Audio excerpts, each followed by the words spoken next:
오늘 우리에게 주시는 하나님의 말씀은 사무엘상 2장 26절입니다. 구약 411페이지에 기록되었습니다. 우리 다 같이 한 목소리로 합독합니다.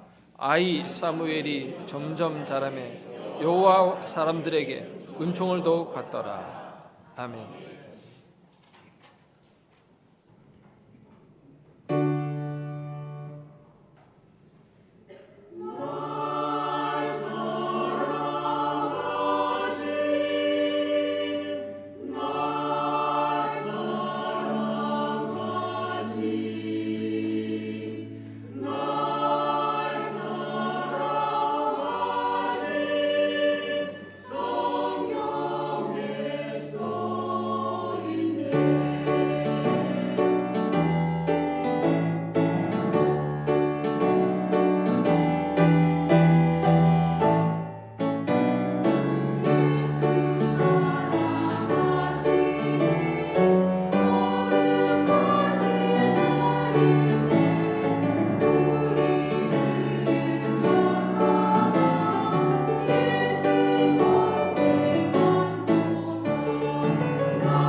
어느 집 아들이 못 보던 노트북을 가지고 게임을 하고 있었습니다. 아버지가 그 모습을 보고 너 그 노트북 어디서 났니? 물으니까 친구 거예요. 그래, 친구 거 빌려왔구나. 아니요, 그냥 갖고 왔는데요. 아빠는 너무 놀라서 야, 이 녀석아, 그건 도둑질이야. 도둑. 네가 정말 필요하면 아버지에게 말을 해야지. 그러니까 아들이 그럼 아버지가 사줄 거예요? 반문하니까 아버지가 이렇게 대답했습니다. 야, 네가 정말 필요하면 아빠 회석가라도 갖다 주지. 그 아버지의 그 아들입니다. 자식들은 부모의 뒷모습을 통해서 배운다고 합니다. 자식들은 부모의 말을 통해서보다 부모의 행동을 통해서 배우는 것입니다. 자녀는 하나님이 주신 가장 귀한 선물입니다. 그래서 우리 부모들은 우리 아들, 우리 딸 하면서 자식들을 부르지만 자녀들은 결코 부모의 소유물은 아닙니다.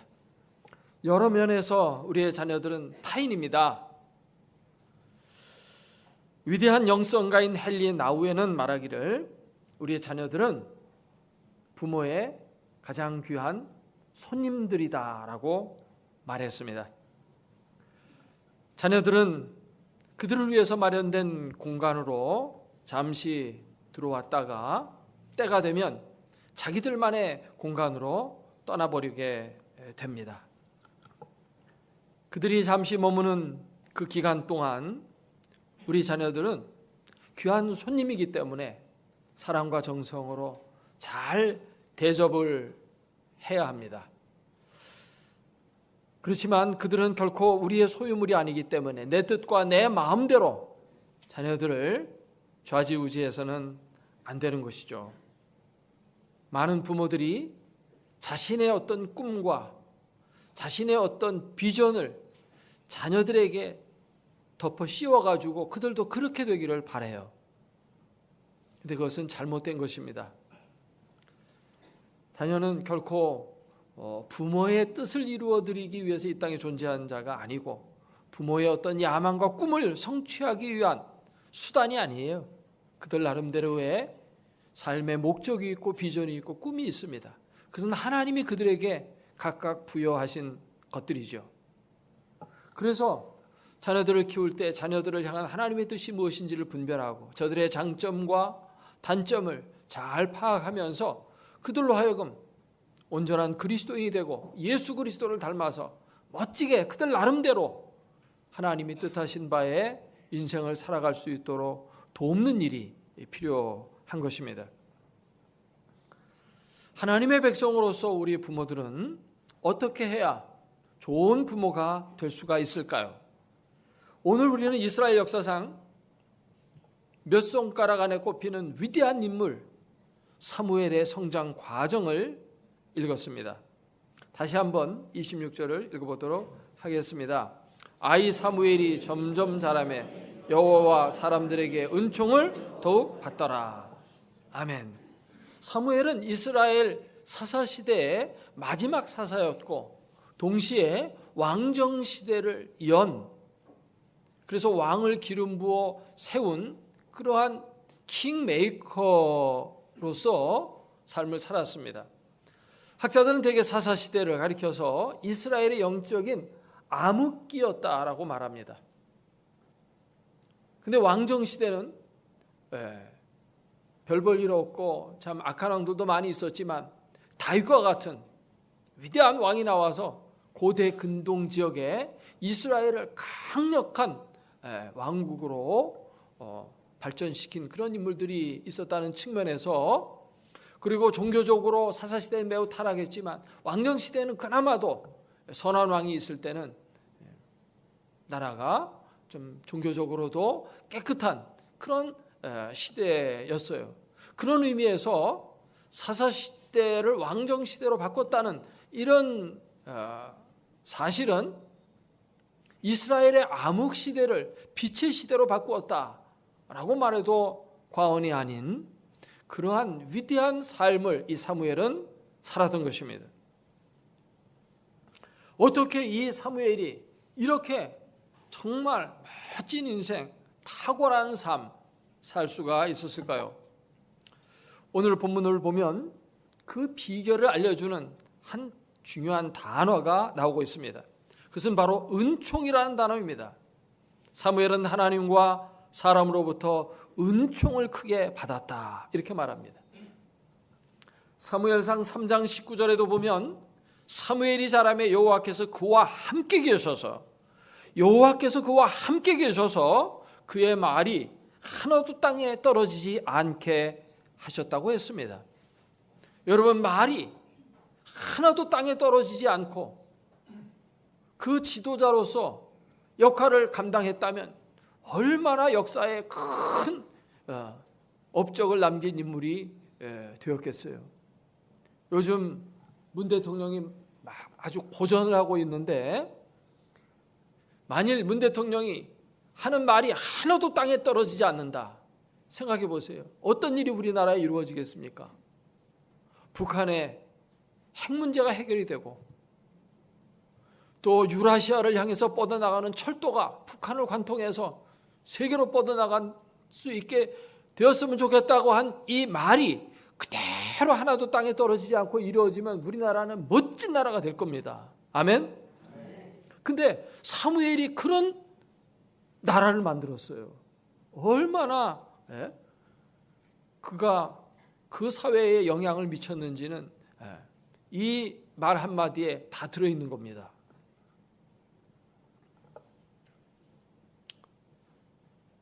그러면 사무엘이 어떻게 이런 은총의 삶을 살 수 있게 되었을까 하는 것을 오늘 함께 살펴보기를 원합니다.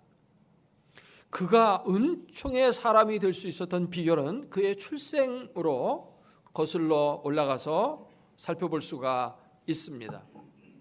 그의 어머니 한나는 구약에 등장되는 몇 안 되는 탁월한 기도의 여인이었습니다. 본래 한나는 불임 여성이었습니다. 구약 시대에는 여성이 자녀를 낳지 못하면 제대로 여성 대접을 받지 못했습니다. 그래서 한나는 너무도 힘든 그의 삶을 살아가면서 하나님을 붙잡을 수밖에 없었고 하나님 앞에 나와서 간절히 기도를 하였습니다. 만일 하나님께서 제게 아들을 주시면 그 아들을 하나님께 바치겠습니다 라는 이러한 소원 기도까지 하면서 하나님 앞에 눈물로 기도를 했습니다. 사무엘상 1장 10절에 보니까 한나가 마음이 괴로워서, 마음이 얼마나 괴로웠겠어요. 마음이 괴로워서 여호와께 기도하고 통곡하며, 통곡했다고 했어요. 여러분, 통곡의 기도를 하는 사람의 마음이 어떻겠어요? 한나는 대충 기도한 것이 아닙니다. 정말 간절한 눈물의 기도, 혼신의 힘을 담아서 정말 기도의 목숨을 건 그러한 기도의 여인이었던 것입니다. 사무엘의 탄생과 그 성장 이야기를 읽어보게 되면 두 가정이 대조되어 나타나는 것을 한눈에 알 수가 있습니다. 한나의 가정과 제사장 엘리의 가정입니다.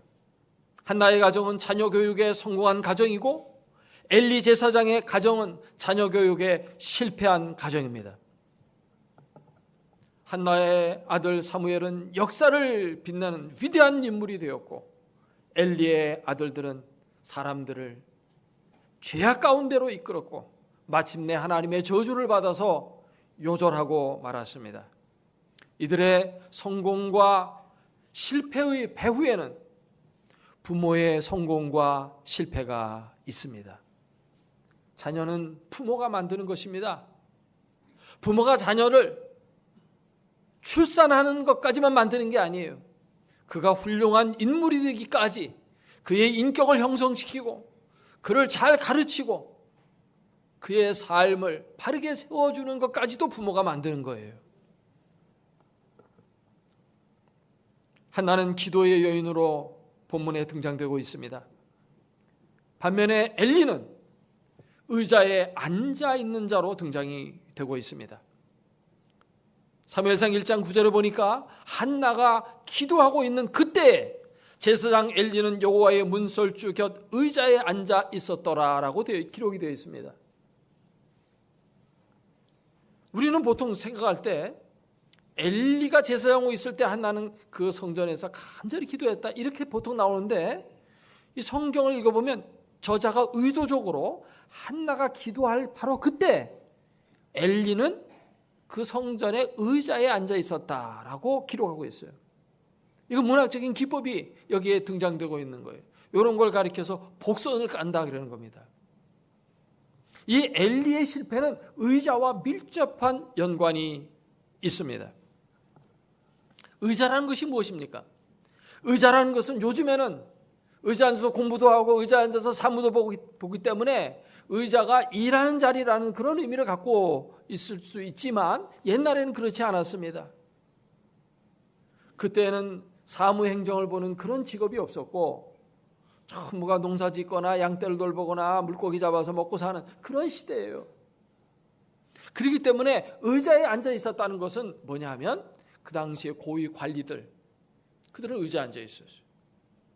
성공과 권위의 상징이 바로 의자이고, 의자에 앉아 있었다는 것은 편안하게 지내고 있다는 그런 뜻을 담고 있는 단어가 의자인 것입니다. 사람의 눈으로 볼 때 의자에 앉는다는 것은 정말 출세한 사람이고 성공한 사람의 모습이라고 말할 수가 있습니다. 그래서 사람들은 다 의자에 앉고 싶어 하는 겁니다. 의자를 동경하고 의자를 갈망하고 누가 저 의자에 앉을 것인가 치열한 경쟁을 벌이게 되는 거죠. 반면에 기도의 무릎으로 있다는 것은 고통스러운 것이고 무능하게 보이는 그런 대조적인 모습이 아닐 수 없습니다. 그렇기 때문에 기도의 자리는 사람들이 별로 찾아오질 않는 것입니다. 경제 용어로 빌리면 의자는 레드 오션이고 기도는 블루 오션이라고 하겠습니다. 의자는 경쟁자가 많아서 정말 치열한 경쟁의 시장터이고 그 길은 많은 사람들이 몰려가는 넓은 길입니다. 그러나 기도라고 하는 것은 찾는 사람이 적고 경쟁도 별로 없고 한적한 좁은 길이 아닐 수 없습니다. 그런데 결과는 어떠합니까? 역전의 결과가 나타난다는 것입니다. 자기 힘으로 사는 것과 하나님의 힘으로 사는 것의 차이가 여기에서 이제 드디어 나타나게 되는 것입니다. 사람의 노력으로 사는 것과 하나님의 은총으로 사는 것 사이에는 하늘과 땅 사이에 큰 간격이 있습니다. 상황을 역전시키는 하나님의 능력과 역사는 한나의 기도 가운데 잘 드러나고 있습니다. 사무엘상 2장을 읽어보면 한나의 기도가 나옵니다. 이것은 신약의 예수 그리스도의 어머니 마리아의 기도와 아주 내용이 흡사하고 동일합니다. 사무엘상 2장 3절 이하에 보면 교만한 말을 하지 말 것이며 오만한 말을 입에 내지 말지어다. 여호와는 지식의 하나님이시라 행동을 달아보시느니라. 용사의 활은 꺾이고 넘어진 자는 힘으로 띠를 띠도다. 풍족하던 자들은 양식을 위하여 품을 팔고 줄이던 자들은 다시 줄이지 아니하도다. 역전의 하나님에 대한 얘기가 그의 기도 가운데 나와요. 여러 해가 지난 후에 이스라엘이 블레셋과 전쟁을 하게 되었습니다. 당연히 엘리 제사장의 두 아들도 전쟁터에 나갔습니다. 국가의 운명이 걸려있는 바로 이때 제사장은 무엇 해야 되죠? 성전에서 하나님 앞에 기도해야 마땅했습니다. 구약의 이스라엘 백성이 아말렉과 전쟁할 때 모세는 산 위에 올라가서 손을 높이 들고 이스라엘의 승리를 위하여 기도했습니다. 모세의 손이 올라가면 이스라엘이 이기고 모세의 손이 내려가면 아말렉이 이겼다고 합니다. 정말 기도가 그만큼 중요한 거예요. 근데 엘리는 제사장으로서 기도를 하지 않아요. 뭐 했다고 돼 있냐면 성경을 읽어보니까 길목에 앉아서 전령이 오는 소식을 기다리고 있었다고 돼 있어요. 기도할 시간에 기도는 하지 않고 전쟁이 어떻게 됐을까? 그 소식을 들으려고 길에 앉아서 전령을 기다리고 있는 거예요. 좋은 소식 오기만을 기다리는 거겠죠. 드디어 전령이 도착했습니다. 전하는 소식은 이것입니다. 하나님의 언약궤는 빼앗겼습니다. 그리고 당신의 두 아들은 전사했습니다. 큰 충격이 그로 하여금 의자에서 뒤로 자빠지게 했고 그는 목이 부러져서 그 자리에서 죽었습니다. 의자에 앉아서 생활하던 그는 결국 의자에서 죽고 만 것입니다. 기도해야 될 사람이 기도하지 않고 의자에만 앉아 있다가 실패한 인생이 되고 만 것입니다. 의자라고 하는 것은 그에게 있어서 성공의 자리가 아니라 실패의 자리였습니다. 눈물 흘리며 기도해야 될 자리에 있어야 마땅함에도 불구하고 그는 편안하게 의자에 앉아 있었어요. 기도하는 거리가 먼 삶을 살았기 때문에 결국 그 의자 때문에 그는 망하고 만 것입니다. 요한은 반대로 무릎을 꿇고 기도하던 한나는 기도의 응답을 받아서 아들을 낳는 축복을 받았을 뿐만 아니라 기도함으로 말미암아 그 아들을 위대한 인물이 되게 만들었다는 것입니다. 뿐만 아니라 그 아들로 인해서 그 한 시대를 살려내는 이런 멋진 여인이 된 것입니다. 사랑하는 여러분, 여러분은 지금 어디에 있습니까? 세상의 영광과 평안함에 그 권위의 의자에 앉아 있습니까? 아니면 하나님 나라와 자녀들을 위해서 기도하기 위해서 무릎을 꿇고 마룻바닥에 있습니까? 여러분은 무엇을 쫓아가고 있습니까? 의자를 쫓아갑니까? 기도를 쫓아가고 있습니까? 아들을 낳은 한나는 젖을 먹여 키우다가 젖을 뗄 때가 되었을 때 아들을 하나님의 성전으로 데리고 올라가서 여호와께 바쳤습니다. 당시 하나님의 성소는 실로에 있었습니다. 그리고 이 한나의 집은 라마라고 하는 곳에 있습니다. 거리상으로 약 35km 정도 떨어져 있는 먼 지역입니다. 약 100리 정도 떨어져 있는 곳이에요. 하나밖에 없는 아들을 성전으로 가지고 데리고 가서 거기서 하나님께 제사를 드리고 아들을 성전에 바치고는 혼자 집으로 돌아갔습니다. 아들을 두고 정말 떠나가는 이 어미의 마음은 매우 고통스러웠을 겁니다. 하나밖에 없는 아들인데 그것도 늦게 낳은 늦둥이 아들, 딸도 없고 아들 그 하나 딱 있는데 그거를 젖대자마자 성전에 바치고 돌아가니 얼마나 마음이 아팠겠어요. 저 아이가 엄마가 없다고 혼자 울지는 않을까? 혼자 밥이나 잘 먹고 잘 성장할까? 부모 없이 혼자 있다고 다른 애들한테 놀림이나 받고 또 직구전 애들이 또 때리면 그것도 맞지는 않을까? 혹시 부모의 보살핌이 없기 때문에 병이 걸리거나 다치지는 않을까? 이런 생각도 그의 마음속에는 있었을 겁니다. 그러나 이 어머니는 모질게도 그 아들을 거기에 바치고 돌아갔어요. 어떻게 보면 매우 매정하게도 보입니다. 근데 어떻게 이 한나는 아들을 그렇게 하나님께 바칠 수가 있었을까요? 적어도 두 가지 이유 때문입니다. 첫째로는 하나님과의 약속이기 때문입니다. 그는 아들 주시면 하나님께 바친다고 약속했어요. 그래서 바칠 겁니다. 우리는 어떻습니까? 약속해놓고 잘 안 지키죠. 그렇지 않으면 시간을 뒤로 질질 끕니다. 나중에 할게요. 나중에 할게요. 아들 주시면 바치겠습니다 해놓고 공부나 다 마치고 난 다음에 바치겠습니다. 공부 마치면 직장에 취직이나 한 다음에 바치겠습니다. 취직하면 그래도 자식 결혼이나 한 다음에 바치겠습니다. 결혼하고 나면 그래도 손주나 보고 바치겠습니다. 계속 뒤로 미룹니다.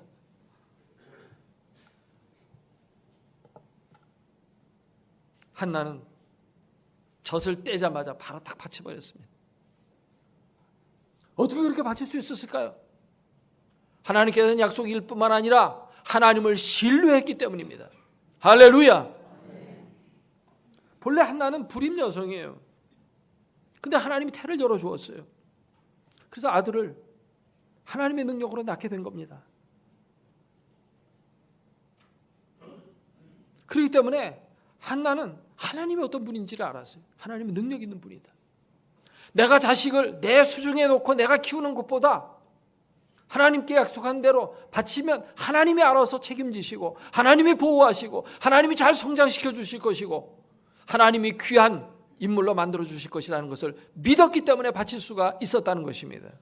아멘. 실제로 하나님은 한나가 키우는 것보다 더 잘 사무엘을 키워주셨습니다. 위대한 인물로 성장시켜 주셨어요. 하나님이 직접 만나주셨고 하나님의 음성을 들려주셨고 하나님 나라의 일꾼으로 쓰기에 부족함이 없는 멋진 인물로 잘 성장시켜 주셨습니다. 여러분, 하나님께 맡기는 것을 절대 두려워해서는 안 됩니다. 내가 붙들고 내가 그것을 해야만 안심이 되는 그런 자리에서 좀 넘어서야 돼요. 내 인생 내가 영위하려고 하지 말고 하나님께 좀 맡겨보세요. 자녀들의 인생 하나님께 맡겨보세요. 하나님이 훨씬 더 잘 키우시고 아름다운 인생으로 만들어 주실 겁니다. 사업하는 사람은 사업을 하나님 앞에 맡겨보세요. 못 맡기고 자꾸만 내가 해야 돼. 내가 하지 않으면 불안해서 못 맡기는 거예요. 믿음이 없는 증거입니다. 사무엘은 레위 지파에 속한 아들입니다. 그렇기 때문에 제사장이 되어야 될 사람이에요. 성전에서 그는 잔심부름을 하면서 제사 드리는 법부터 배우기 시작했습니다. 성장하면서 하나님의 은총과 사랑을 듬뿍 받았습니다. 하나님은 그에게 음성을 들려주십니다. 장래일을 계시해 주십니다. 그 가운데 사무엘은 정말 훌륭한 제사장으로 성장하게 되었습니다. 절기가 되면 부모가 이제 성전에 올라와서 하나님 앞에 제사 드리고 돌아가게 되거든요. 그래서 이제 이스라엘 모든 사람들이 다 그 하나님 앞에 나와서 제사를 드리는 게 원칙이거든요. 그 이제 사무엘의 부모도 와가지고 사무엘을 또 제사 드릴 뿐만 아니라 사무엘도 만나고 가지요. 그때 어머니가 세마포로 에봇을 만들어 가지고 사무엘에게 이제 옷도 갖다 주고 그렇게 했다고 성경에 나오고 있습니다. 2장 18절에 보니까 이때 사무엘은 비록 어렸지만 여호와 앞에서 섬겼다라는 말을 하고 있습니다. 여호와 앞에서 섬겼다. 이게 중요합니다. 여러분, 사람이 그냥 교회를 섬겼다 하는 것과 하나님을 섬겼다라는 말은 다릅니다. 사람들 앞에서 섬겼다라는 말과 하나님 앞에서 섬겼다라는 말은 다릅니다.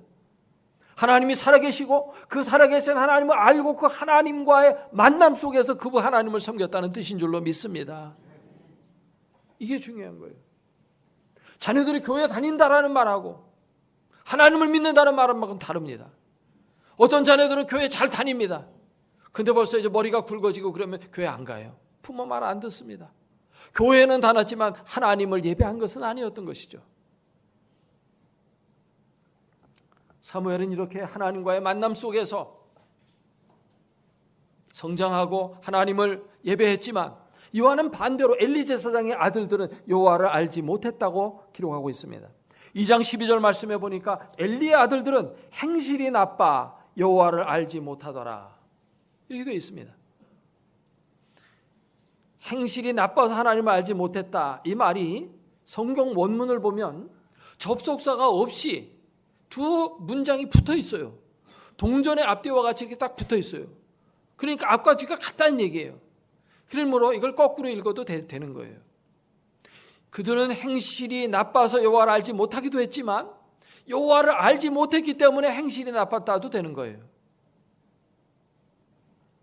하나님을 아는 것은 그렇게 중요한 것입니다. 그들의 행동은 하나님을 알지 못했기 때문에 행실이 나쁜 것으로 성경에는 기록되고 있습니다. 그들은 제사 드리러 온 사람이 고기를 삶을 때 갈고리를 가지고 가가지고 그 삶은 고기를 찍어가지고 맛있는 부분을 갖다가 가져가는 것입니다. 신명기 18장 3절에 보니까 제사장으로 돌아가는 몫이 있어요. 그것은 앞다리하고 두 볼하고 위입니다.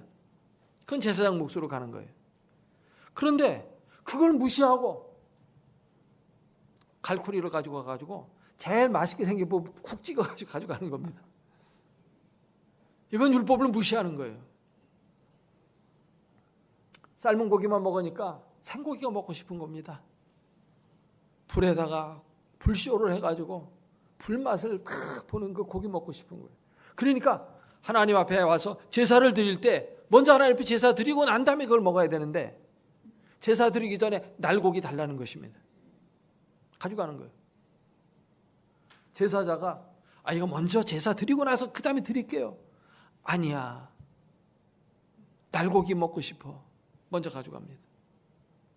이것은 뭡니까? 하나님보다 자기가 먼저 그 재물을 취한다는 거예요. 안 되죠. 우리 어른들한테 제가 어렸을 때 식사 예법 할 때요. 어른이 먼저 숟가락을 딱 들기 전에 먼저 숟가락 집어가지고 막 먼저 먹으면 혼났어요.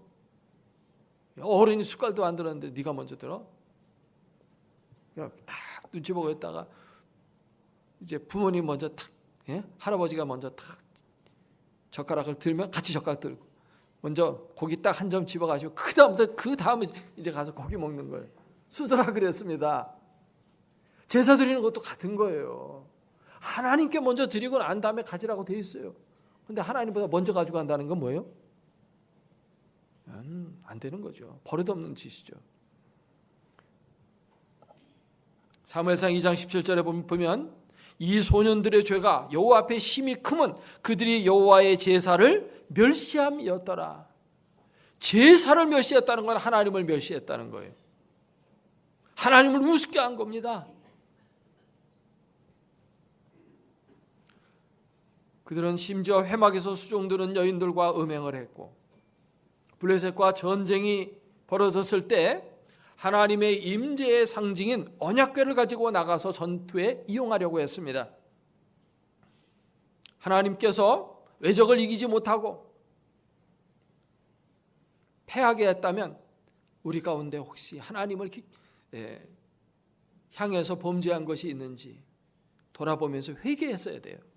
근데 그들은 법궤가 없기 때문이다. 법궤를 앞세워갖고 나간 거예요. 이거는 하나님을 이용하려고 한 것과 똑같은 거예요. 마치 무슨 부적처럼 뭘 가지고 나가가지고 전쟁에 이겨보려고 하는 이러한 주술적인 행위를 한 것이죠. 하나님은 대노했습니다. 오히려 법궤를 갖고 나갔기 때문에 더 큰 패배가 왔어요. 그냥 나갔을 때는 4,000명 죽었거든요. 법궤 가지고 나갈 때 3만 명이 죽었어요. 7배 이상의 더 많은 사람이 그냥 전멸한 겁니다.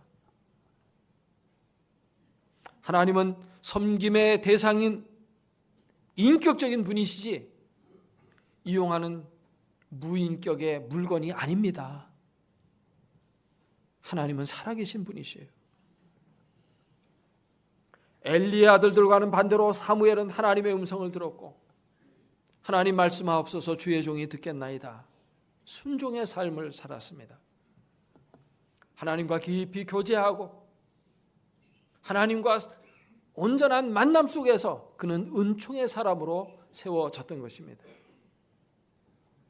이 배후에는 틀림없이 어머니의 기도가 있었을 거예요.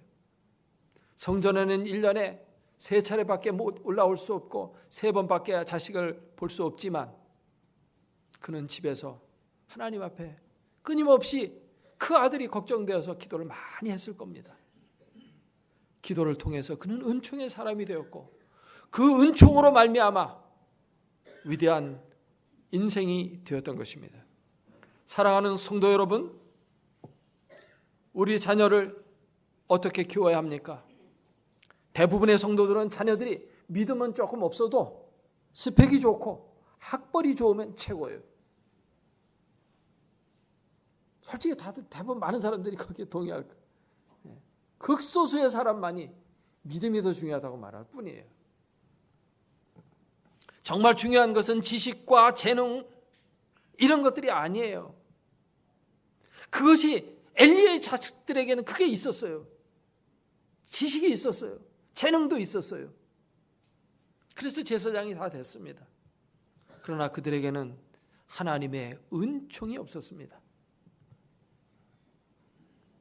정말 자녀를 잘 키우려면 하나님을 아는 지식 가운데 믿음으로 세우는 것입니다. 여기에 여러분 우선순위를 둘 수 있기를 주의 이름으로 축원합니다. 말씀을 정리하겠습니다. 오늘은 어린이 주일입니다. 이날은 정말 우리의 자녀들을 하나님의 뜻 가운데서 잘 키우고 있는가 하는 것을 성찰하고 반성하는 시간을 가지는 날이 되어야 할 것입니다. 자녀를 잘 키우지 못한다면 여러분 인생 아무리 승리하고 잘 살아왔다 할지라도 절반은 실패한 겁니다. 여러분 삶에 너무 분주해서 자녀들에게 신경을 쓸 수가 없습니까? 그러면 지금 잘못하고 있는 거예요. 그리고 여러분 자녀들이 정말 지금 영적으로 어떻게 되어 있는지 여기에 우선순위를 두고 우리 자녀들이 정말 거듭났는지 주 예수 그리스도와 제대로 연합되어 있는지 예수 그리스도를 닮아 훌륭한 신앙 인격자로 성장하고 있는지 이거 잘 체크해 봐야 돼요. 학원에 갔다 왔는지 학원에서 뭐 배웠는지 그런 걸 잘 물어보면서 교회에서 예배 잘 드렸는지 어떤 말씀을 들었는지 하나님을 어떤 분으로 알고 있는지 그런 것에 대해서는 묻지도 않고 관심도 없고 그렇게 살고는 있지 않을까요? 자녀들을 믿음으로 키우는 일, 이것은 우리 그리스도인들이 해야 될 가장 중요한 일입니다. 요즘 우리가 역대상을 묵상하고 있습니다만 누가 누구를 낳고 하면서 그 자녀에 대한 얘기가 쭉 나와요. 그만큼 자녀들이 중요하다는 얘기예요. 신앙의 대를 이어가는 게 그만큼 중요하다는 얘기를 우리는 그 족보를 통해서 읽어볼 수가 있어요. 바라기는 여러분의 자녀들이 정말 사무엘과 같이 은총의 사람이 되도록 여러분이 기도하신다면 여러분 자녀들은 반드시 탁월한 인생을 살게 될 것이고 하나님 나라를 크게 발전시키는 귀한 일꾼으로 쓰임을 받을 것이고 정말 멋지고 아름다운 삶을 이 사무엘처럼 살게 될 줄로 믿습니다. 기도하는 여인에게 사무엘을 주셨듯이 여러분 기도하신다면 멋진 자녀들을 여러분 자녀가 되게 하시는 그런 축복을 다 받게 될 줄로 믿습니다. 기도하겠습니다.